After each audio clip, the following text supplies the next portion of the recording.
Bonjour à toutes. Pour cette capsule, nous allons aborder les principaux éléments qui touchent à vos conditions de travail et qui sont inclus dans la recommandation du conciliateur. Évidemment, ce sera seulement un résumé parce qu'on ne peut pas faire une présentation exhaustive dans une si courte vidéo. Parlons d'abord de l'encadrement de la garde. Vous êtes plusieurs à le vivre au quotidien. Certains employeurs font un usage abusif de la garde et y recourent pour combler des besoins de main-d'œuvre. La recommandation du conciliateur viendrait encadrer davantage l'utilisation de la garde et celle-ci ne pourrait plus servir à remplacer des absences ou pour combler un surcroît de travail. Aussi, une professionnelle en soins qui interviendrait lors d'une garde, mais sans se déplacer, obtiendrait une rémunération minimale d'1 heure.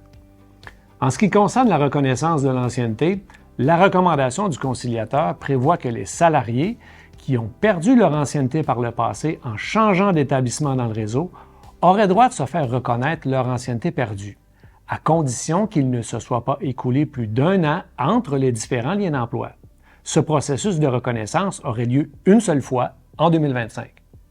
Maintenant, sur la question des frais de stationnement, la recommandation prévoit que les frais de stationnement au port d'attache soient remboursés si le véhicule est requis dans le cadre des fonctions d'un salarié.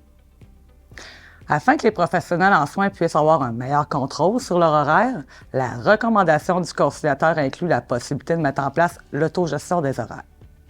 Pour implanter cette autogestion, une majorité des professionnels en soins d'un même centre d'activité doit y adhérer. Les modalités de fonctionnement seraient déterminées par les salariés et la participation se ferait sur une base volontaire seulement. Ça veut dire qu'en tout temps, une salariée pourrait exiger de faire respecter les éléments constitutifs de son poste. Finalement, parlons de l'implantation des ratios sécuritaires professionnels en soins patients et de la lutte menée par la FIC depuis plusieurs années.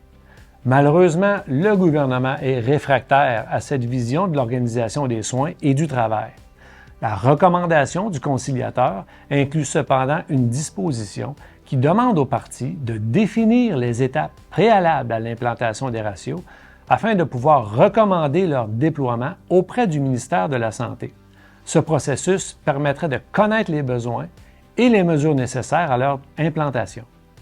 C'était donc un survol des principaux éléments de la recommandation du conciliateur qui touche aux conditions de travail.